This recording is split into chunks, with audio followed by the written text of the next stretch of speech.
zvaari kutarisira kuti tiite. Kana wava munhu anonamata ufanire kudya semuhedheni. Munhu watiri kuti muhedheni munhu asingaziye Mwari. Pane kamudyiro kemunhu anoziya Mwari nekamudyiro kemunhu asingaziye Mwari. Ndo zvinodzidziswa neshoko raMwari. Saka muchazoona patiri kurova study tine mamwe anodzi health laws aipiwa naMwari kuti vanhu vateere.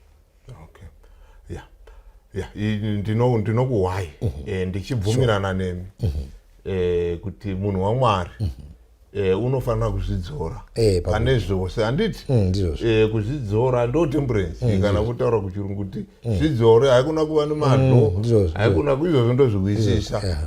Asi nyaya iripo ndeyekuti zvacho zvinodliwa pane zvimwe zvemoti izvi zvisadliwa. Ipapo ndatenderana nemi kuti tinofanira kuzvidzora. Kune mitemo youtano haiti usadli, inoti usadlisa usadla zvekupfurikidza mwero.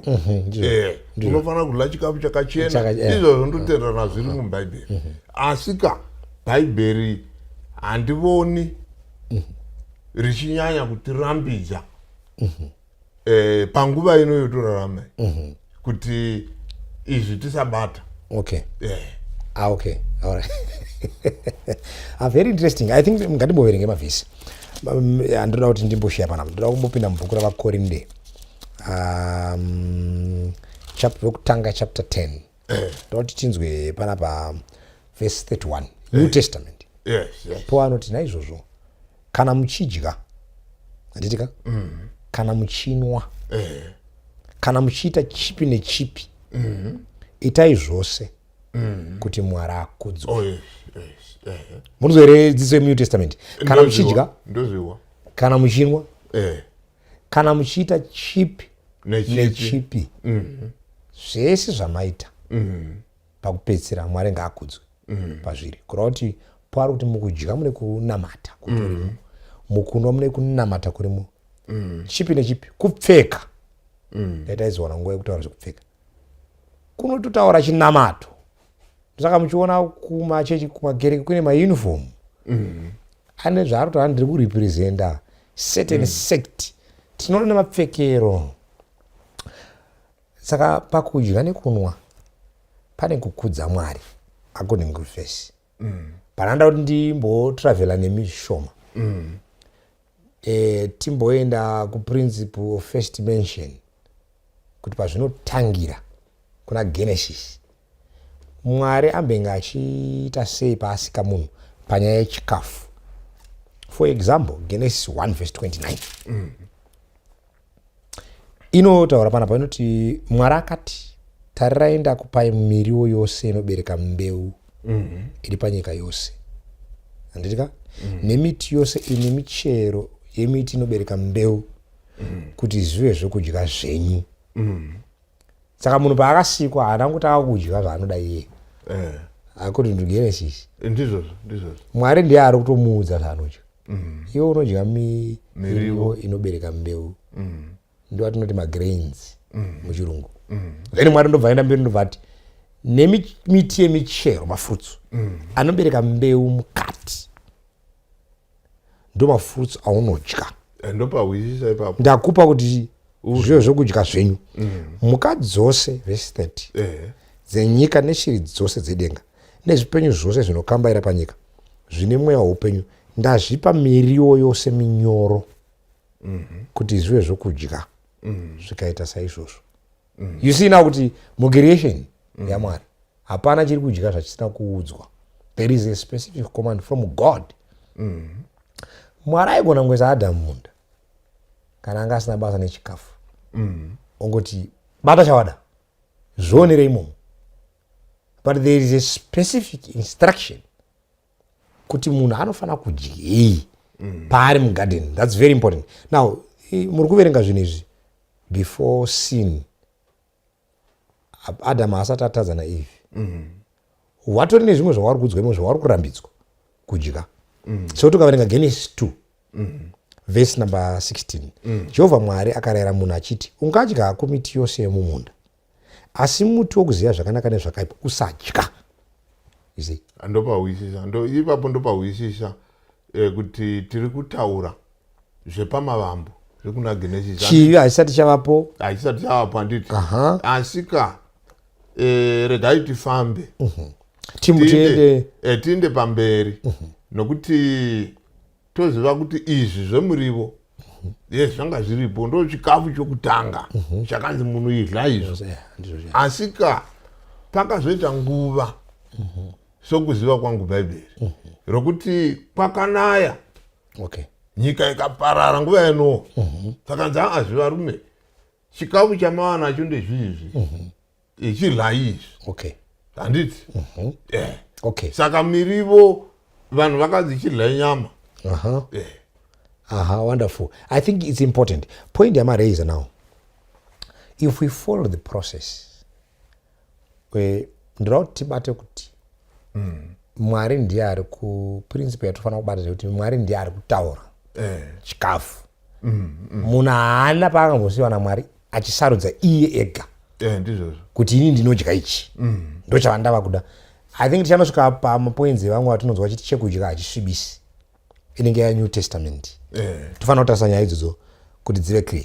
Pana ngatimbotese process yatinoda kuratidza sekuti panapa munhu akazotadza pachapter 3 nachiverenga chapter 1 nachapter 2 chapter 3 ndobva atadza atadza Mwari akadzoka here panyaya yechikafu bozo kwanga atitora magrains miriwo inobereka mbeu nemichero inobereka mbeu ngatizoone kuti munhu azotadza adya muti uya waakarambidzwa Mwari akauya here akamutaura food.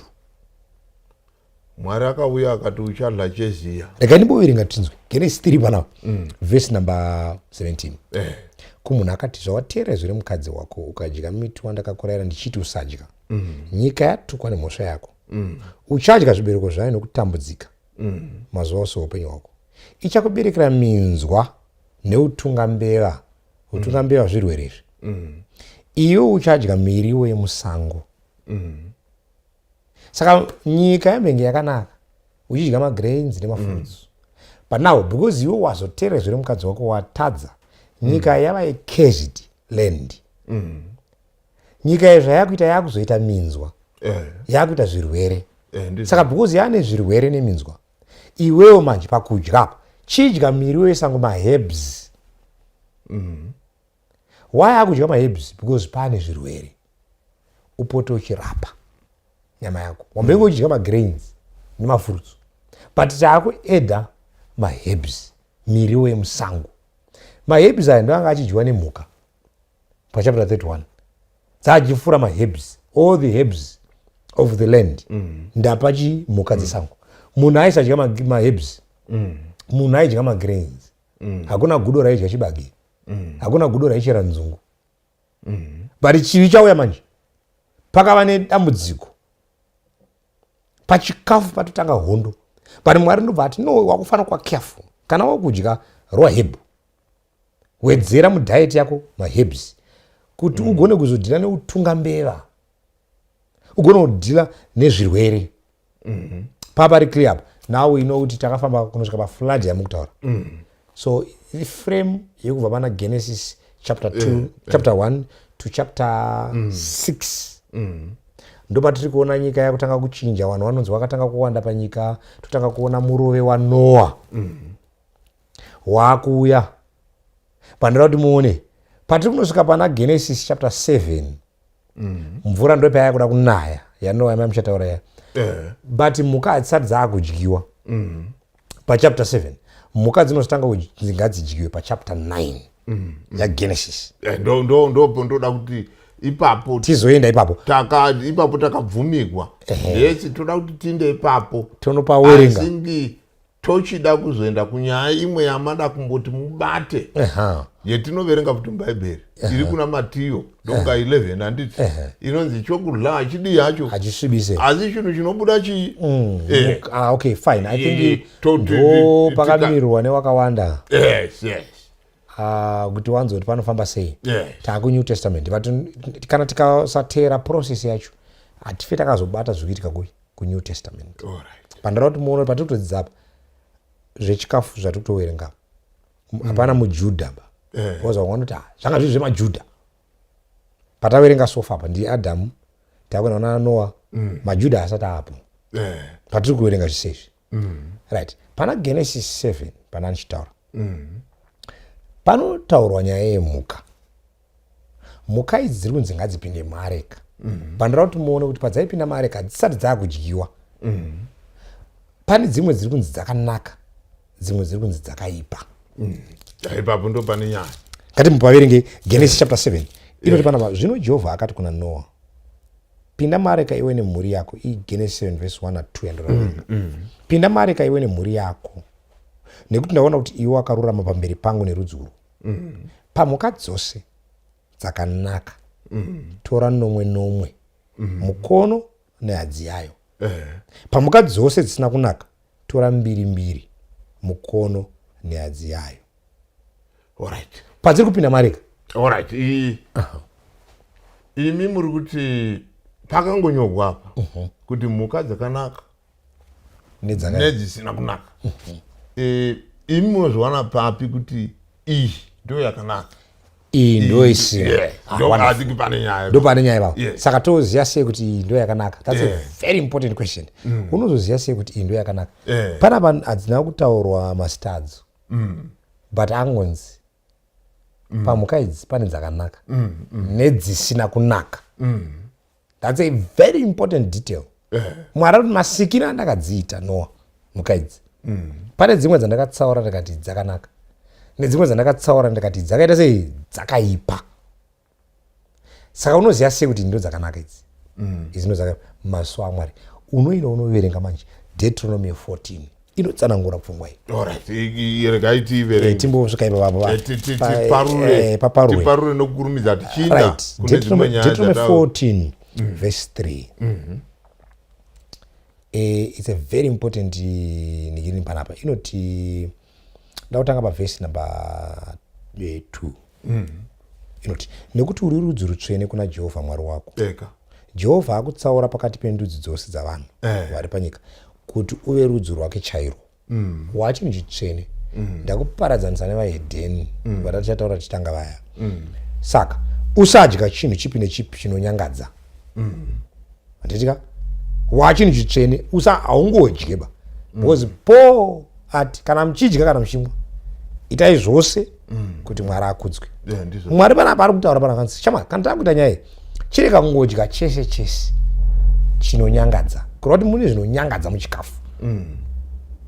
Verse number 3, verse number 4.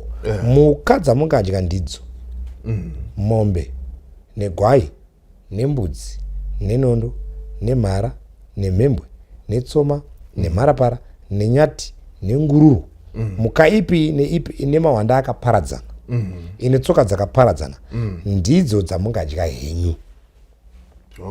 Sapata panzi usadya ichi chinonyangadza kuti ndo chakaipa ichi. Idzi hadzidyiwe dzimbo dzakaipa, but dzaungadya ndeidzi dzabva dzatsanangurwa. Mhuka ine mahwanda akaparadzana inozeya ndo yaunodya, ndo yakanaka kwauri. Saka mhuka ikaita mahwanda akaparadzana ikanga ichizeya, for example vanenge vasingazivi zvinhu izvi vasina mboona mhuka, mombe tsoka dzayo dzine mahwanda akaparadzana ane samutsetse pakati uye inozeya, chewing the cud. Ndoirati kuchikoro chiti ine 4 stomachs, ana omasam naabomasam. Kana muchiri kurangarira zvatatichidza kuchikoro handizvozvo. Ipapo ndopahwisisa. Asi maybe regai ndimbokubatai muromo. Pokutanga pamaverenga takanzi idlai miriwo, ndozviri mubhaibheri ramaverenga. Ndopapazonzi izvezvi hamuchangodli miriwo neamati magrains awo, ndo vana nyemba nananzungu nezvi, zvikanzi maakutodla mahebs. Handitika muri kuona kuti zvinhu zviri kuenda zvichichinja. Handitika apa manje apa pauya murove vanhu vakanzi chidlai nyama, chidlai nyama, vanhu munoona tabva kumuriwo but apa papa nyama. Saka ini sokuverenga kwandakaita ndoona sokuti zvinopuwa vanhu zvinoenda zvichinja. Chokwadi chiri progressive handiti. Saka tikazofamba panozonzi angazve pane zvimwe zvatakarayira Mozisi zvaiva zvemucherechedzo wechii wezvichauya. Asi izvozvi vanhu vadii havo vasunungugwa. Tikaenda mubhaibheri muNew Testament mamataura muya ndomozotaurwa kunzi angazve shoko laachisvibisi ndo imwe vhesi inoreva izvozvo. Chozotaura futi kuti izvozvi mava muushe hwaKristu ngaparegei kuva nokutongai pane zvokudya nezvemazuva handiti. I think ndiva Koros handiti 2 verse 16 zvinhu zvachinja izvi. Pane zvimwe zvanga zviri munongetedzo wezvichauya asi izvo zvitasunungurwa naKristu. Ngatichirega kutongwa ndiPauro kuti unonyora. Yes, Pauro yawamambotaura kuti unonyora kuti kana muchidya. Saka kuti tidle ngatidle zvinokudza Mwari. Wonderful. Yeah, I think mawaya zvakanaka. Then ndiri kuramba ndichiita stick to my point kuti kuti unzwisise zvawava kunoona kumberi kwamaenda unofanira kunge wafollowa process yacho kuti nyaya iyi iri kumbobva kupi. Kana Jesu akazoti chekudya chisvibisi zvii zvaanga ari kumbotaura nekuti icho chekudya chinombosvibisa here kana chinhu chikanzi ndechekudya akati hachisvibisi zvinoreva chinodyosve. Saka tofanira kuzoenda ipapo tofanira kuenda ipapo tonoona kuti zvii zviri kutaurwa. Ndada kuti muone kuti mazvionera kuti panapa Mwari ari kuto pamhuka dzamasikirwa dzakaitwa handitika dzakasikwa chinzi dzakanaka idzi dzakaipa. Saka Mwari paakachiti vanhu vadzidye akati chirega ndivatsaurire. Ndozvatiri kuona muvhesi iyi ari kutotsaura kuti dzamunodya ndeidzi. It's a clear instruction kuti mhuka idzi kadzi. Saka zvinoreva kuti patiri kudzidza lesson haisi kutaura nyaya yekuuya kwaMesiya. Hazvina kana lingi nekuuya kwaJesu ba. Pavaipa instruction zvazvinganzi tiri kuitira mutambo wanga usiri mutambo ba.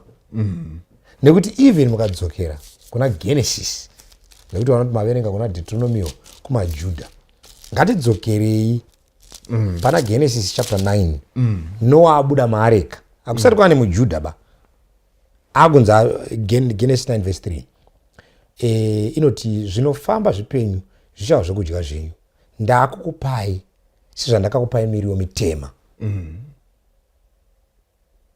Mazvona ndimwari kuti zvinofamba izvi zvava zvokudya zvenyu ndakukupai sezvandakakupai miriwo mitema. Ndakambokupai miriwo iya pandakutenderai kudya zvinofamba.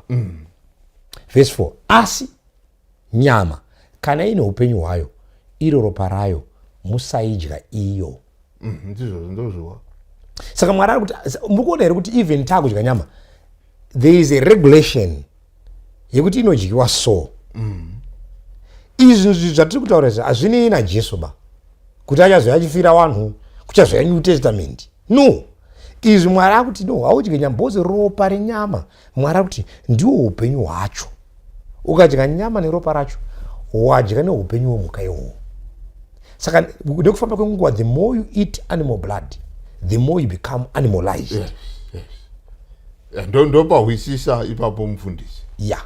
Asizve apa muri kutaura ropa handiti zoreva kuti nguruve ine ropa handiti gudo rine ropa. Saka kureva kuti kana ndikabvisa ropa pagudo ndo zvangu because right I think but mukabereka futi muchaona kuti hanzi zvose zvakasikwa naMwari ndizvozvo. Saka hakuna chinganzi chakasviba nokuti ndozotaura Pauro unotaura kuti inini pane zvese irimo ndonga iri kuna ndivaRoma.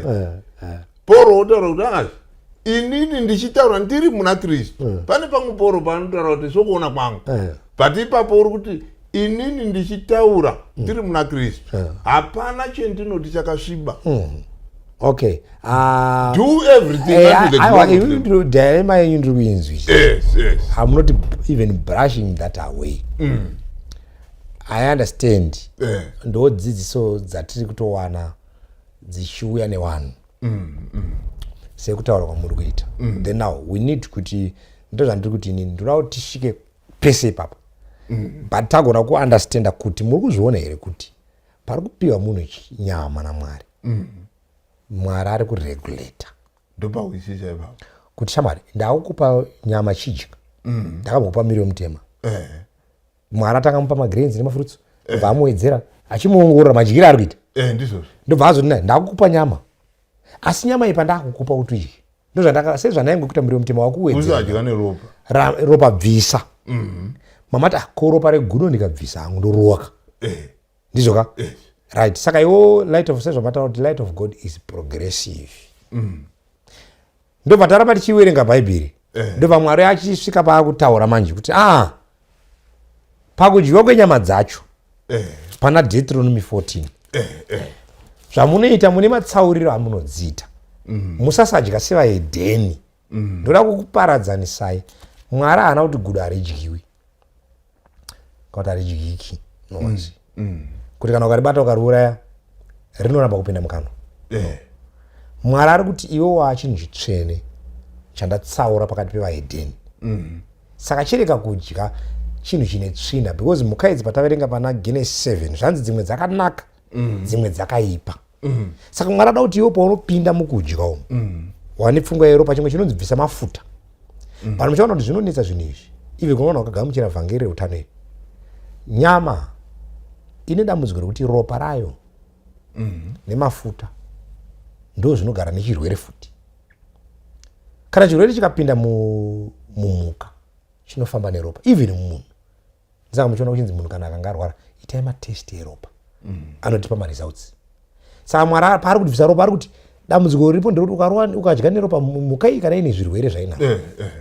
Saka you then wonder kuti sei vanhu vari kurwara nguva ine stereki. It's because now they want to remove that law. Wari kudya mafuta, wari kudya ropa, ende chinonaka panyama iri ropa nemafuta. Ukabvisa ropa nemafuta haichanaki. Alright, haipapo ndopawisisa. Saka now ndopawisisa handeipa kuti gudo rinogona here kudyiwa. Yes. Ndikabvisa ropa ka Deuteronomy ka inotsanangura maisa mufananidzo kuti wenguruwe kuti ndikabvisa ropa munguruwe ndinodya here. Saka pataverenga pana Deuteronomy 14 yataura mhuka kuti dzaunodya dzine mawanda akaparadzana dzichizeya. Ati mukaenda pavhesi mukaramba muchiverenga manje vhesi 7 yaDeuteronomy 14 inoti asi idzi dzinozeya kana dzine mawanda akaparadzana bedzi regai kudzidya. Ngamera haidyiwi, netsuro haidyiwi, nembira haidyiwi, nekuti inozeya chikonzero chachapiwa asi haina mawanda akaparadzana. Yobva ina mberi vhesi 8 nenguruve nekuti ine mawanda akaparadzana asi aize ainoonaka kwamuri musadya nyama yacho kana kubata zvitunha zvadzo. Alright, ipapo ndapawisisa. Asi pane nyaya yatambotaura ndonga ndamboiti batei zvishoma.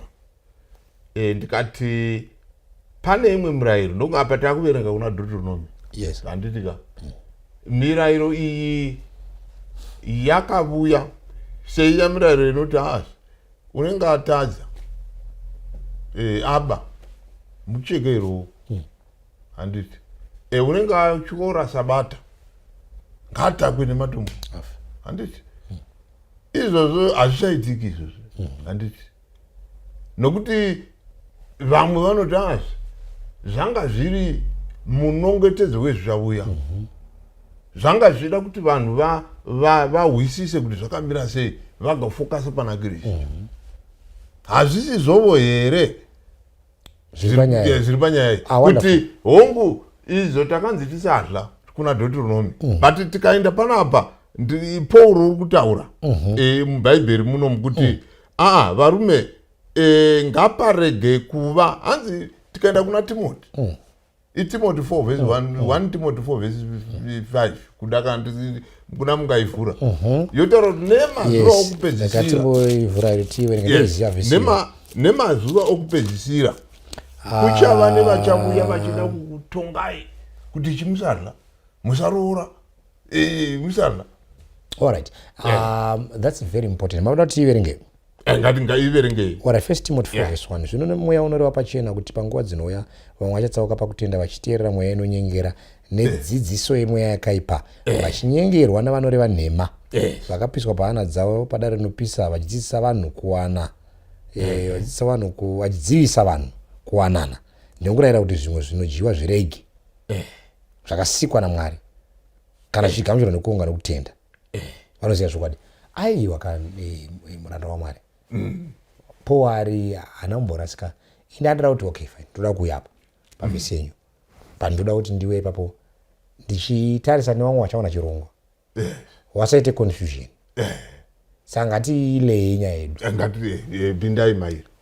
ndiri kuti inini chekutanga mazviona here kuti patiri kuverenga kuold testament tichifamba tichienda kunew testament pese munhu chaari kudya kupinda mudumbu rake Mwari ndiye ari kumuudzira izvo zvindazviwisisa kuti number 1 ende patanga nyaya yekutaurwa nyaya iyi papasinei naKristu pese patiri kuverenga hapana simbu nguruwe hapana patinoiona kuti kunongedzera Kristu mombe ngamera netsuro pazviri kurambidzwa hazvina kana link necross. Ndizvozvo Mwari ari kutoti hazvina kunaka kwamuri kuti mudye kuti mudye haana kutaura Kristu handizvo asi wamwe anozoti patinoya muNew Testament Jesu anozozvigadzirisa wana Paul vanozozvigadzirisa ndoyaargument vanoti tazvinzwa zvamataura kuOld Testament kuNew Testament.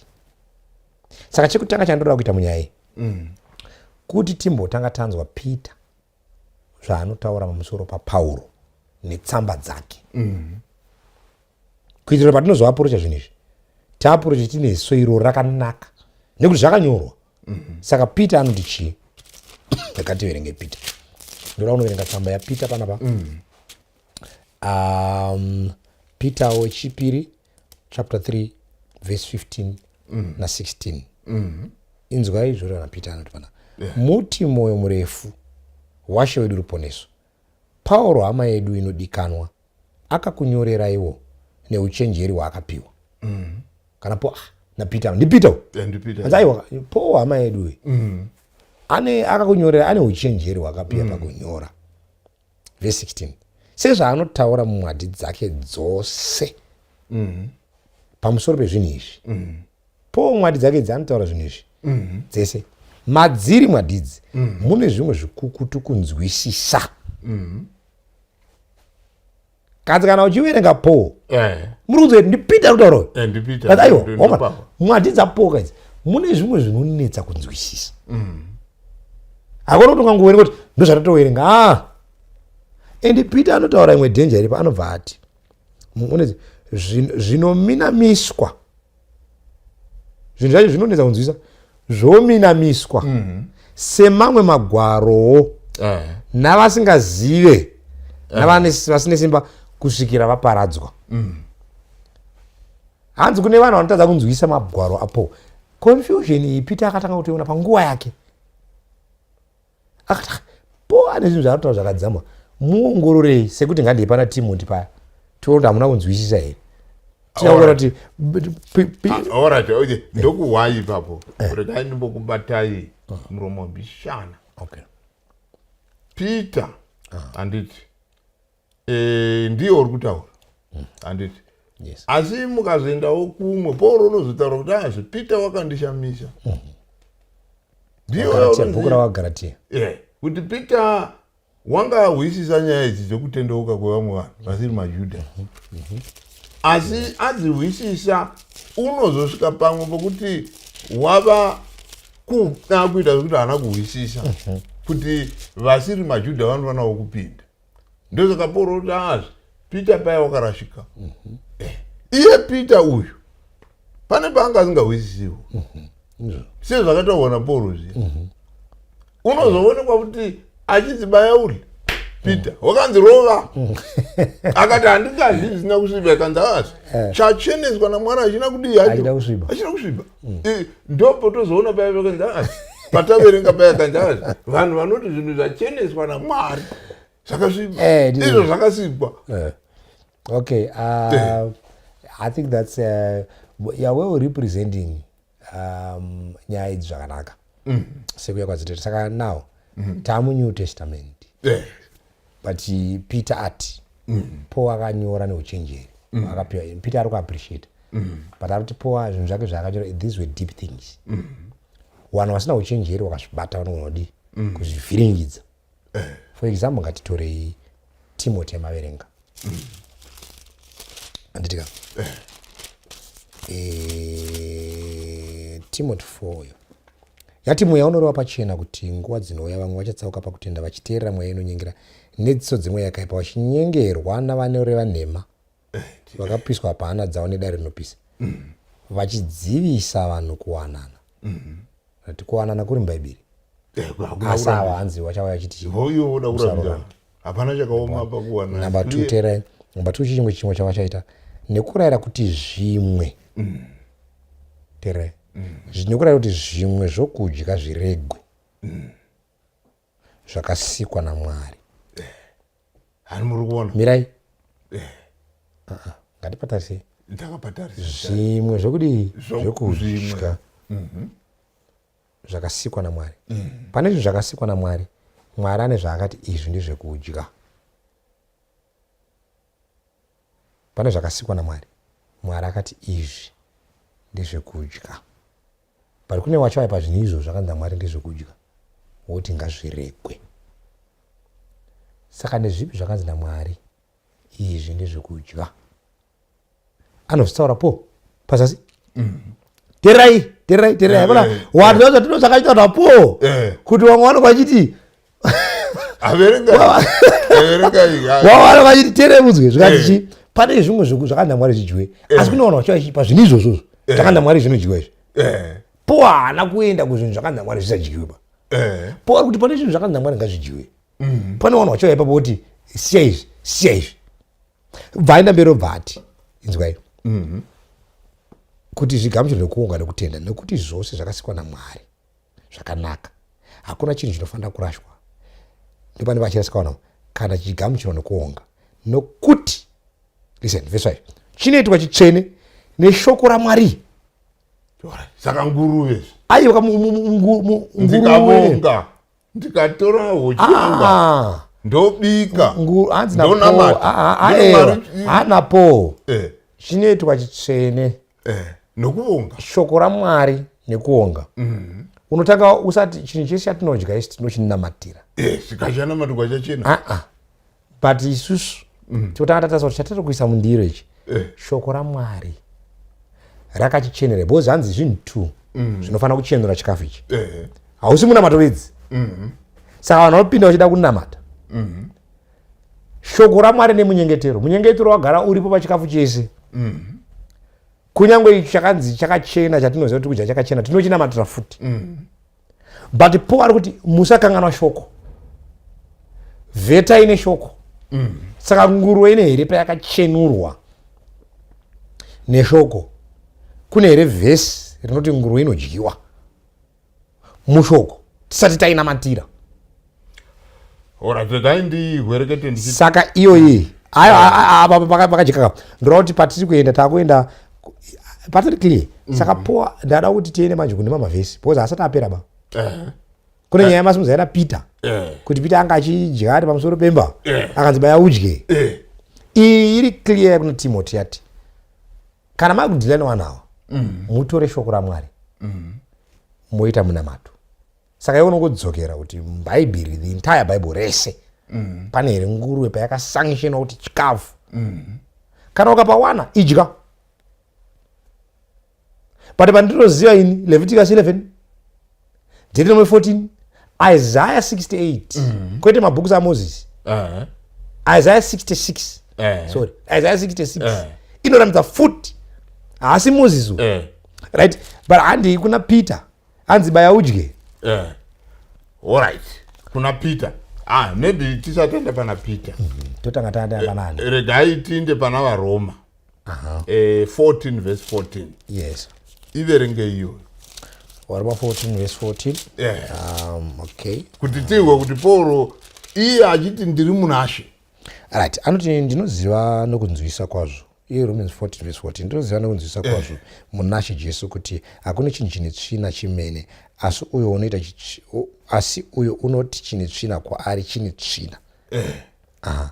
Verse 15 nokuti kana hama yako ichisvibiswa nemwoyo nokuda kwezvokudya, iwe hauchafambi munorudo ukaparadza nezvokudya zvako uyo wakafirwa naKristu. Alright, saka what is important here? The book of Romans, Paul apinda muterritory ari kunyora to the Romans, these were maheathens ane dilemma yechikafu, because now vhangeri paraipinda mukaverenga bhuku raActs of the Apostles rinotaura ndo zvakamutsa council of Jerusalem. The Jerusalem movement yanga iri kudhila nenyaya yechikafu chaiwanika pakati pemapaganzi pavainoparidzira, because now there were also Jews there vakanga vachirarama in these areas vanga vakukonzesa confusion vhangeri paraenda kuvahedheni, because now mombe yacho yakanzi ngaidyiwe. maJews aiti because iri kuonekwa pakati pevahedheni yasviba haina kuchena. Saka Paul mubhuku raRomans ari kuadresa maJews ari kugara in Rome. Saka muchiona most of the things that is writing ari kuvaratidza Kristu nesimba rake, kuti varume imi muri Roma muri maJews, chiregai kunetsa hama dzenyu, nekuti mumwe even asvika mukamuchirenga kubva musoro, mumwe akasvika ane simba rekuti inini zvakabayirwa ndine nazvo nekuti handinamati ndasvika parufu ini muno muZimbabwe kune vanhu vatanzi mombe iyi yapirwa sekuru wakafa ndokaitanga yaombererwa. Paita imi mati haina handidyi kana yaombererwa sekuru wakafa. Ini ndobva ndati aiwa imi muri kuti apa here Pauro haasi kutaura nechikafu chose asi uri kutaura nechikafu chakabayirwa zvifananidzo because ndo chaidzi chakasviba chikafu. Mwari paanga achitaura nyaya yechikafu kuOld Testament haati kusviba ba, anoshandisa vari kuti hachina kunaka. Mukaverenga chirungu chine chiti abomination. Paul ari kuti nyaya iyi varare kuti kusviba raishandiswa unclean, raishandiswa navo vachiti maJudha ndo aiti yasviba mombe iyi, yasviba nyama iyi nekuti yabayirwa zvifananidzo. Tinozviziva nokuti ndo nyaya yainetsa pachikafu, nyaya yaiadreswa naPaul. Aiadresa nyaya yekuti chikafu ichi kunzi chakapirwa. Saka mukaverenga musoro for example rekativerenga munzwi zvaaritaura arikutaura anoti mwoyo murefu kune vasina kutenda. Anoti zvino gamuchirai vasina simba pakutenda kwake musingaite negakava naye pamusoro pekufunga kwake. Zvino pamunosangana vakomana muchisangana wamwe hawasati wasimba panyaya idzi dzizvamakagamuchira imimi, ari kunyora kuti gamuchirai wanawa. Pano vanhu vachauya pakati penyu vachangotendeuka wanenge waine mentality yenyaya dzekudya idzi, anobva ati mumwe unotenda kuti angadya zvose asi inzwai asi usine simba unodya miriwo pamaoccasions, kuti mumwe anosvika paoccasion panyaya yekubayira ndo yaari kuadresa, kuti pakubayira apa wachibayira wanawo wanosvika wane mhuka dzavari kuuraya. Most of the time they killed bulls, ndo dzaiurayiwa zibayirwa mabulls. But apa kamufundisi pataugwa kunzi miriwa mumwe anobva asvika obva ati ndonazvose mumwe anosvika oti zvabayirwa izvi zvifananidzo mombe dzabayirwa idzi dzikaurawa ini ndodii ndichadya ndisingabvunzi abayirwa wacho nekuti zvakafanana nezvandakupa mufananidzo. Ndasvika parufu mombe yapirwa kuna sekuru wakafa, indoziva kuti wakafa hauna chaunodii chaunoziva, sekuru hawana chawanzwa ba, ini ndodya nyama iyi. Asi mumwe anobva kuti ini ndakudya hangu muriwo pano kana mombe yapirwa sekuru wakafa, nekuti vanhu vakanga vachibayira mweya yetsvina. Unoona pana vakorinde vekutanga chapter 8 po achiti zvinhu izvi zvinobayirwa wakafa nemweya yetsvina.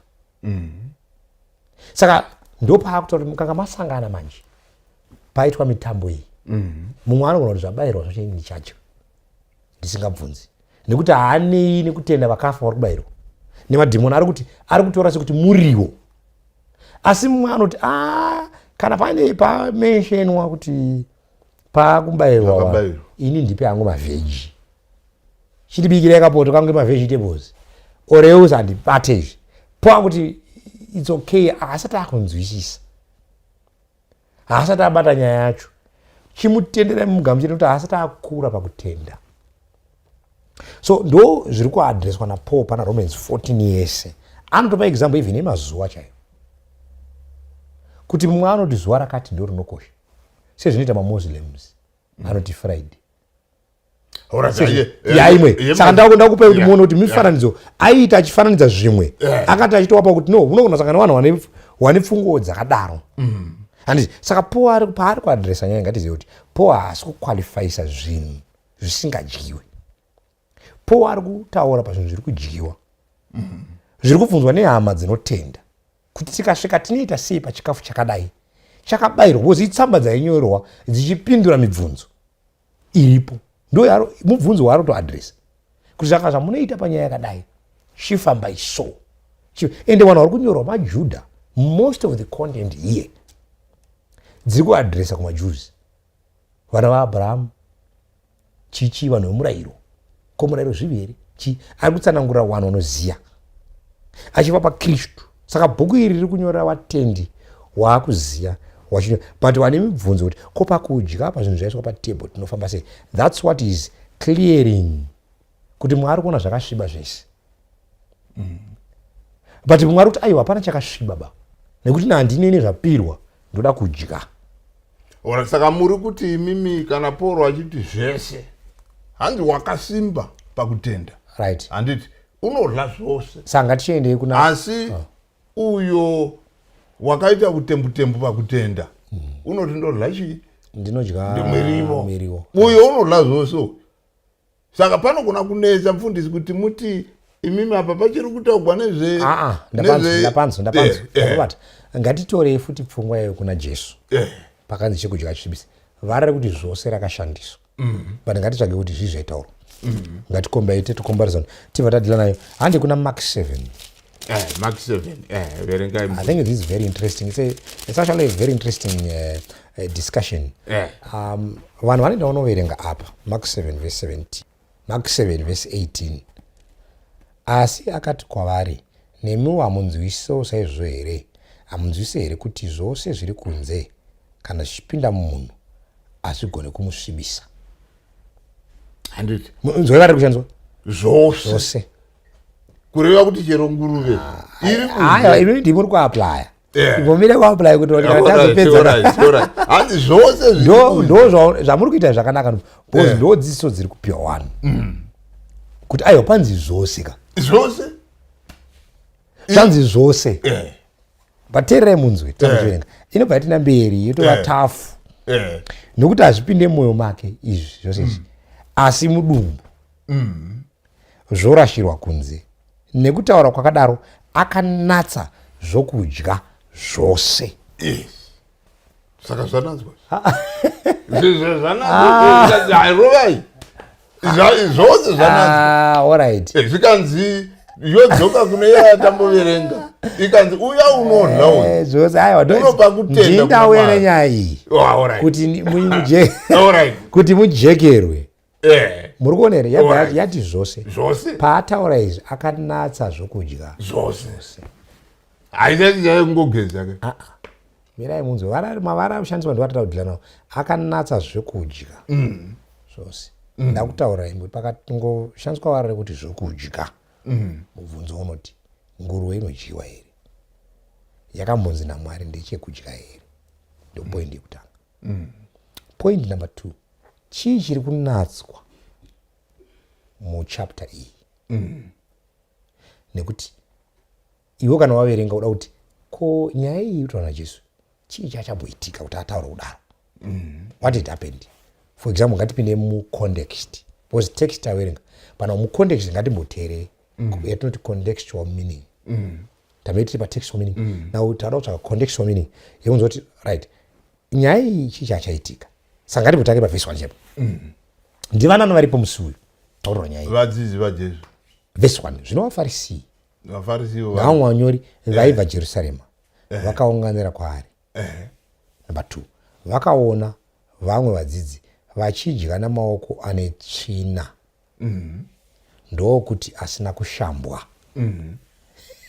Saka ngatitange tida kunatsofollowa kuita kuti tibati saka nawo zvinonzi musi ichi chakaitika kune vanhu vanga vabva Jerusalema vaFarisi ndo vakuru vechichi vakaona vadzidzi vachidya vasina kugeza maoko. Mazuva aya maoko aigezwa seanga asingagezwi zvatinoita zvokudai. Waigeza maoko kusvika kuno kumapendekete kusvika kuno kumapendekete. Kana ukasadaro dzaitonzi tsika dzevakuru.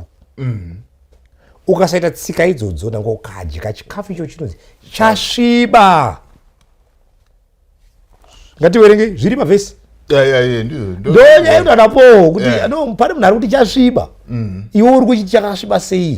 Mumwe ari kuti ini ndogona kuchichenesa. Wadzidzi mukudya kwawo hawasi kutarisa zvatsika izvi wari kuti chikafu baba.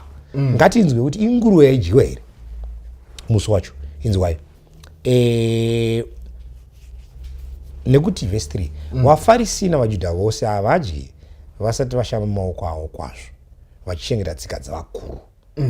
Vhesi 5 ipapo vaFarisi navanyori vakamubvunza Jesu vachiti, vadzidzi venyu ava vanoregerereko kufamba netsika dzavakuru zvavanodya chingwa namaoko ane tsvina. Chii kudyiwa? Chingwa. Hapana nguruve ba. Nekuti nguruve yaisaiswa patafura ba. Saka waruti ndira kuti zoverenga Peter wemanje. Muchanzwa Peter achazotaura kuna X10 kuya. Vanodya chingwa namaoko ane tsvina. Nganichiverenge mhinduro yaJesu yaya. Ndiri kuna Matthew. Apa tabereka kuna make. Matthew manje anonatsopolisha kuti papachena. Ande pana Matthew 15. Pana Matthew 15 now listen. Zvamunobata. Matthew 15 verse number 17. Inyaya imwe chete muchanzwa kuti inyaya imwe chete. Jesu akupindura mubvunzo uya. Amunzwise here kuti zvose zvinopinda mumuromo zvinoenda mudumbu zvorashwa kunze. Food is for the body. Asi zvinobuda mumuromo zvinobva mumwoyo ndizvo zvinosvibisa munhu. Noti havanga vati kana wadya chingwa namaoko asina kugezwa wasviba.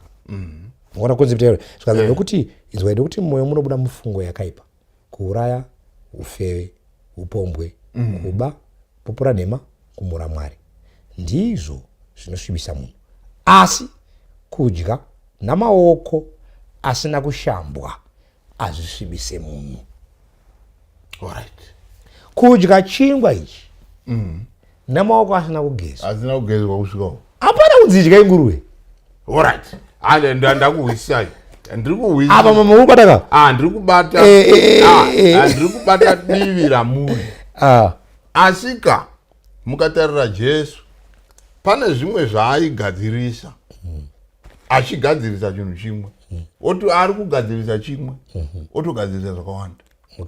Mucharangarira here mufundisi kuti pane vadzidzi pavakafamba futi vava ndobva vandoita zvekudya hura mumunda musi weSabata. Vakomana vakati varume vaita basa nemusi weSabata. Jesu akati havana kuita basa musi weSabata, zvakanaka kuita zvakadii zvakanaka musi weSabata. Asi zivaivo futi kuti chii mwanakomana waMwari ndiishe wei weSabata.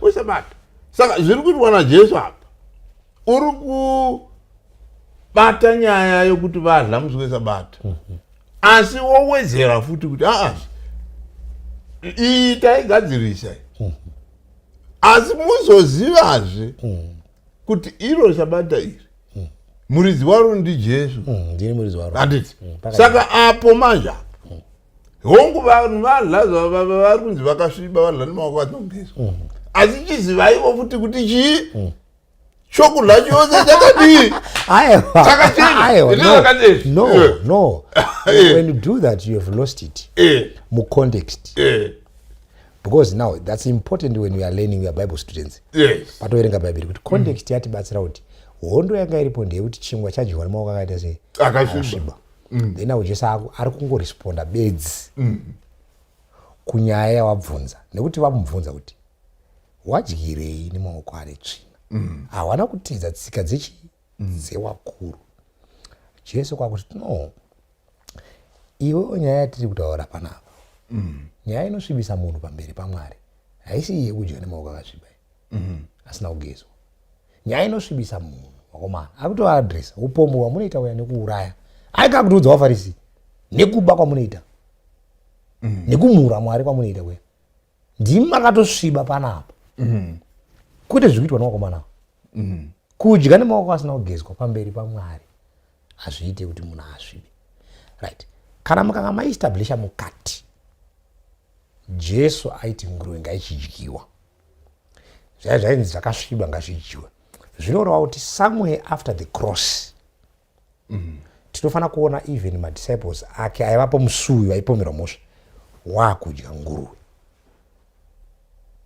Ngatimbonzwei Peter, because Peter aivapa akanga atodya nemaoko asina kugezwa, asi Jesu akavachenura nenzira yekuti chingwa ichi chadyiwa nemaoko asina kusviba achisvibise munhu. Imi isusu tikati no, aitoti nguruve, aitoti mhuka dzese dzakasviba dzaakudyiwa. Zvinoreva kuti somewhere after the cross Peter akanga atonzwisa and akatoona muchinjikwa anofanira kunge ari yekutanga kuti nguruve ndoda kudya. Saka ngatimboendei pana Acts 10 timboona kuti Peter anoti chii pamusoro pemhuka idzi. Handitoni mabasa 10 I think kana tikadaro takliya mumamista akawanda. ngatiiverengetiwe Acts 10 now chii chiri kuitika mucontext, zvakakosha kuwana context. Painotanga yataura murume anonzi Cornelio. Cornelio uyu is an army general. Then Cornelius anonzi anotya Mwari achinamata. Ari paprayer session an angel vaibva kudenga ikati Cornelio, mina munyengetero yako nezvipo zvako zvasvika kudenga. But Cornelio haasi muJudha ba. Then vanhu vese vanga vasiri maJudha waipiwa mazita mairi kana matatu. Vaigona kunzi miti, vaigona kunzi matombo, vaigona kunzi imbwa. Marangarira nyaya pana Matthew 15 Jesu asangana nemukadzi muKenani akanga achikumbira mwana wake ane madhimoni. Jesu akati hazvina kunaka kutora chingwa chewana tochikandira imbwa.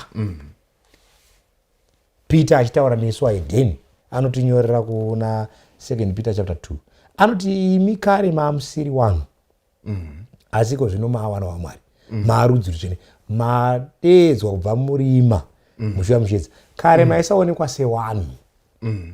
maJudha anga asingaone munhu. Saka nawo Cornelius haasi muJudha asi anonamata. Nawo vhangeri riri kurova ndovhangirozi yati ndinoda zvandoda kuti uite chituma wanhu panapa ndakukudirecta wana wanoenda kuJopa. Wachanosvika pakadai imba iri parwizi iri pagungwa, pane murume wachanosangana naye anonzi Peter ipapo. Vanotora murume anonzi Peter. Peter uyu ndiye anofanira kuuya pano akubhabhatidze iwewe. Now Peter panguva ngirozi yaitaura na Cornelius, Peter akabva aenda kunonamatawo pamusoro pemba yake. Cornelius mind is unclean to the Jews, haana kuchena.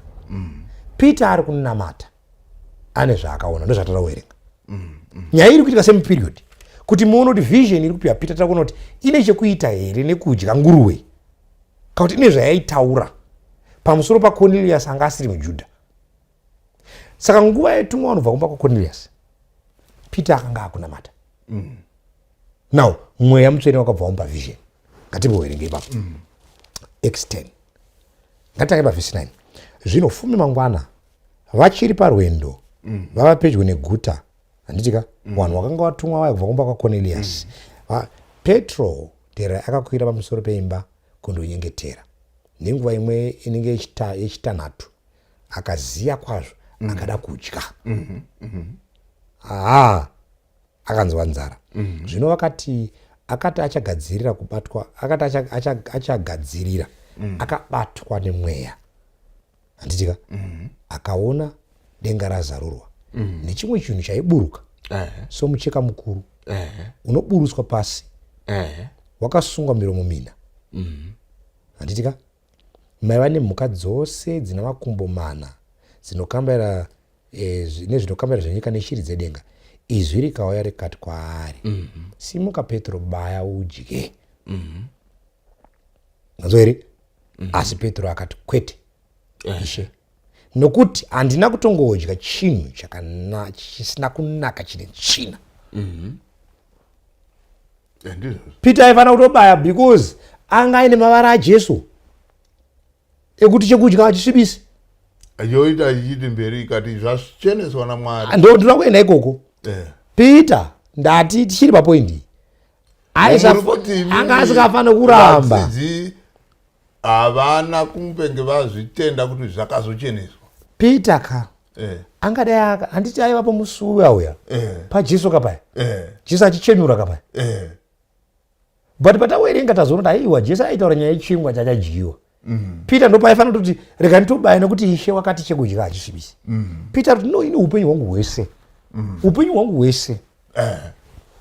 Even ukaverenga hana kutozodya. Ngatirambe tichiverenga. Alright. Peter hanzi pana pakati, asi Petro akati kwete Ishe, nekuti handida kutongodya chinhu chisina kunaka chine tsvina.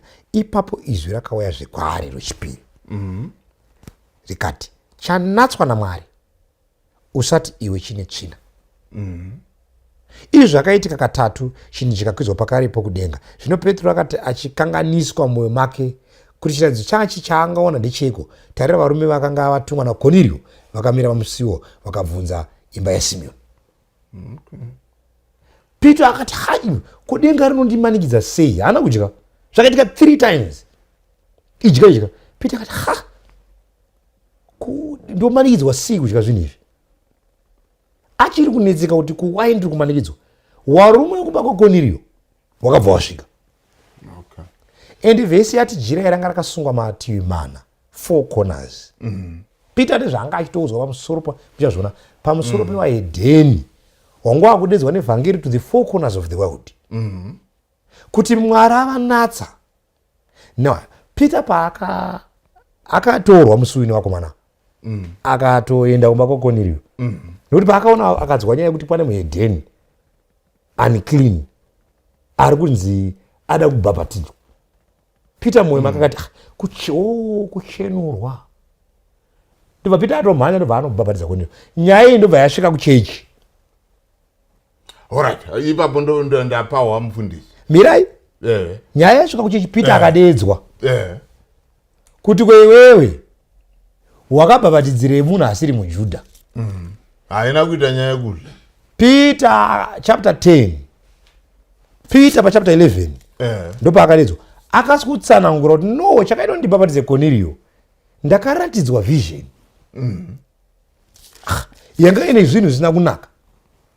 Saka imuri kuti yanga isiri nyaya. Aiwa, Peter akatotsanangura pachapter 11. Alright, regai ipapo ndapahwa pamatauro. Yes. Asika mufundisi. Panapa tiri kutaura nyaya dzeOld neNew Testament. Tichiona kuti zvaiitika shure zvaitendeka kuna Jesu. Handiti? Saka imi kana Mwari akati chamunoti izvi hazina kunaka nhasi, haagoni here kuti nhasi chanaka?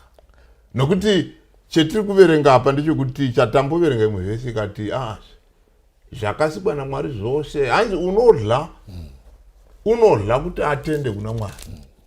Saka imi mukanengeterera chikafu chenyu, nguruve, hemunoti nguruve, mukati Mwari chenesai.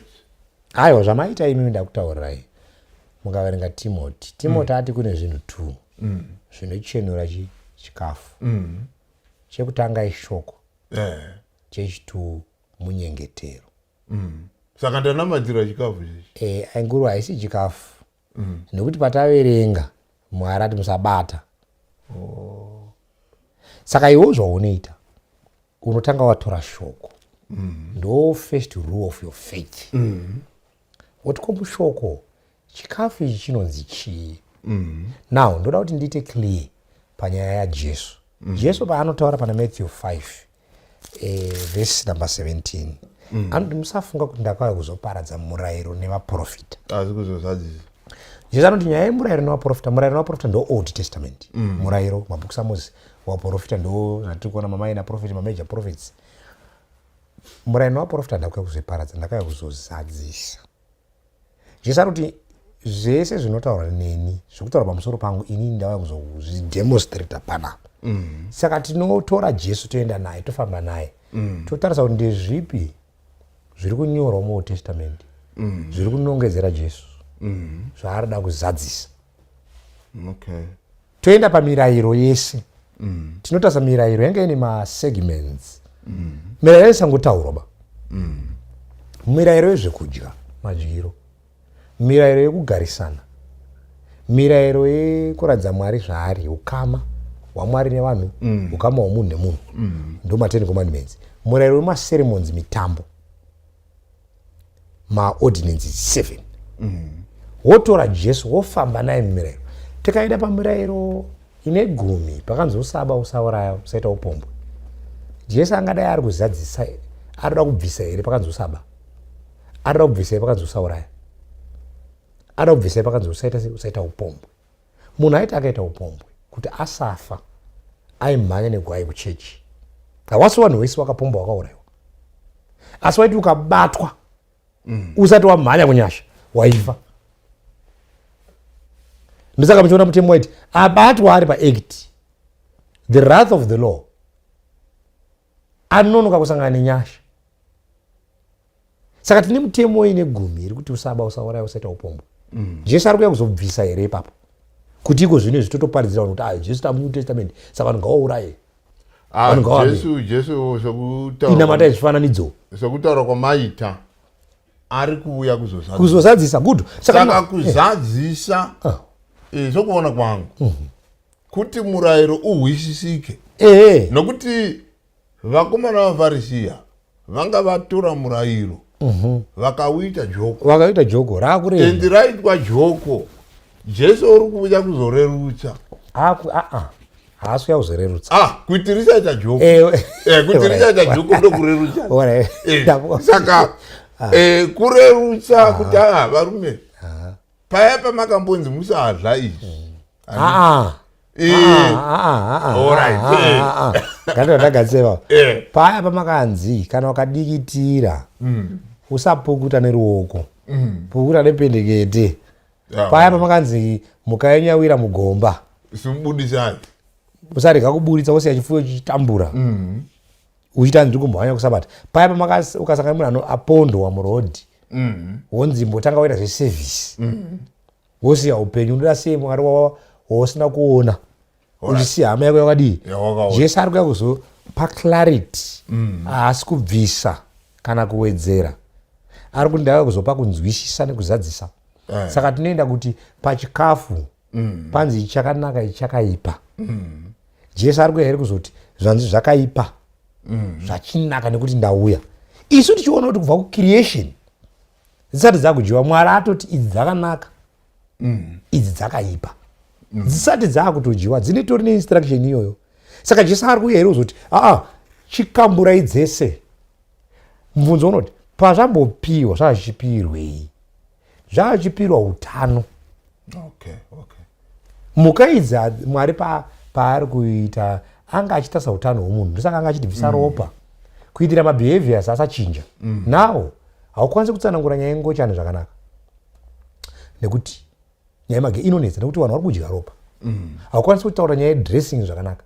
Mabehaviors mamwe akuitwa nevanhu izvozvi anotyisa, nekuti mamabehaviors vari kutora kumhuka dzakanzi Mwari musatya dziya, ropa racho vari kumwa, mafuta acho vari kudya. Kuna vanhu vangoita inonzi misiya iyaya, ropa rembudzi vorisvindira mudhishi, wachibika wachidya ropa. Wotanga kuona kuti munhu akubhevha nebehavior yembudzi. Mbudzi ine muswe, asi muswe wacho hauvhari kumashure, unofamba wakadai nhange ukaudzikisa. Ndosaka pakuona vanhu vakufamba wakavhura kumashure. Alright, mufundisi, nonga taura chamuri kubudisa imi, tsokuona kwandaita, muri kubudisa imi kuti kana tichiverenga vhesi ngatitaure kuti chiri kutaurwa chii. Handitika ndo zvamazama kutaura, asi ndisokuona kwangu ndoona pane nyaya iri kusara tisina kunatsogadzirisa.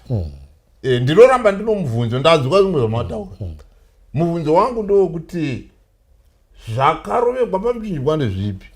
Nekuti pane mirayiro inonzi izvi yakarovekwa pamuchinjikwa nokuti yaidi yaitendeka kuna Jesu. Asingi nyaya iyoyo kuda tikazoitaura umwe musi tingahwisisa kuti nyaya yokudai zvakafamba kuti tikaipindura iyoyo tikanazoipindura kuti zvakarovekwa ndezvizvi pamuchinjikwa, izvi hazvina kurovekwa, kuda ndo petingazonatso nzwisisa kuti izvi zvakamira zvakadai, ndotenda nokuuya kwamaita.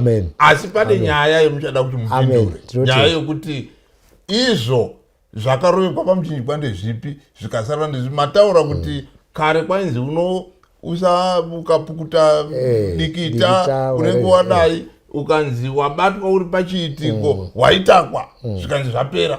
Saka mubvunzo unozoramba uchidzoka ipapo. Ndo patinge petichada kuti titaure zvimwe ndazviwa zvamati apo paitaugwa nyaya yekugeza maoko, apo paitaugwa nyaya yekundobhabhatidza Koniriyo wanga asiri muJudha. Asi nyaya yetichada kuti tibate nemi kuti tizonatsosunga nyaya iyi inyaya yekuti zvakarovekwa pamuchinjikwa ndezvipi, zvisina ndezvipi. Tinotenda kune vari kuteerera, kana mune mubvunzo pindaiwo pamubvunzo kutaura kuti tichaita pachirongwa chinotevera tichange tichipindura mibvunzo tichiunzavo mudariro zvamuri kutaura. Tinotenda. Wonderful. God bless you, my Lord. Atenda mwara ukomere. Thank you.